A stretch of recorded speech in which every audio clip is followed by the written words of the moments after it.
সুপ্রিয় দর্শক, প্রভু জগন্নাথের উল্টো রথের দিন কেন রসগোল্লার ভোগ নিবেদন করা হয় আপনি কি জানেন? আর এই দিন প্রভু জগন্নাথের আশীর্বাদ পেতে হলে ভুলেও কোন কোন কাজ করবেন না তাই জানবো আজকের এই ভিডিওতে।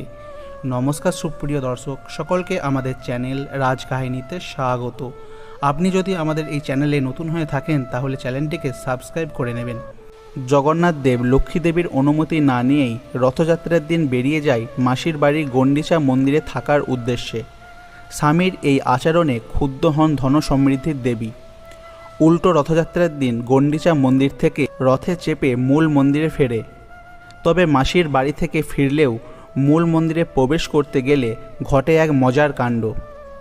বলরাম আর সুভদ্রা ভালোই বাড়ি ঢুকলেও যেই জগন্নাথ ঢুকতে যাবেন লক্ষ্মী দেবী মুখের উপর দরজা বন্ধ করে দেন। কারণ 3 ভাই বোন মাসির বাড়ি থেকে বিরাট আমোদ আহ্লাদ করে ফিরে এসেছেন, অথচ তাকেই নিয়ে যায়নি। অথচ ফলস্বরূপ যাত্রা শেষে দেখে বাড়ির দরজা বন্ধ। অবস্থার দিগতি দেখে স্ত্রীর মানভাঞ্জনের জন্য 1 হাঁড়ি রসগোল্লার আয়োজন করেন এবং তাকে উপহার দেন।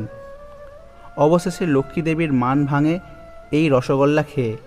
রসগোল্লা খাওয়ার পর স্বামীকে ঘরে ঢোকার অনুমতি দেন লক্ষ্মী দেবী। তাই তো ত্রয়োদশীর দিন ভোগ হিসাবে জগন্নাথ দেবের উদ্দেশ্যে কয়েকশো হাঁড়ি রসগোল্লার ব্যবস্থা করা হয়। লক্ষ্মীর মান ভাঙিয়ে জগন্নাথ ঘরে ফিরবেন। ত্রয়োদশীর দিন রসগোল্লার উৎসবে মেতে উঠবেন গোটা উড়িষ্যা।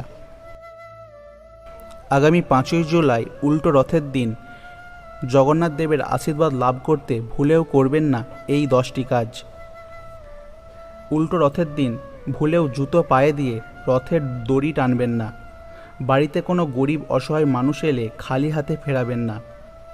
উল্টো রথের দিন ভুলেও ঘুম থেকে দেরি করে উঠবেন না।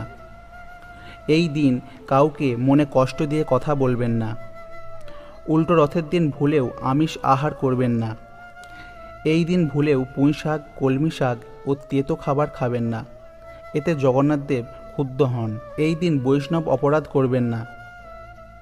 উল্টো রথের দিন ভুলেও নেশা জাতীয় খাবার খাবেন না। এই দিন কালো পোশাক পরবেন না। এই দিন চুল, দাড়ি ও নখ কাটবেন না। সুপ্রিয় দর্শক, এই ছিল আজকের ভিডিওটি ভালো লাগলে লাইক করবেন, কমেন্ট করবেন এবং সকলের সাথে শেয়ার করবেন। ধন্যবাদ।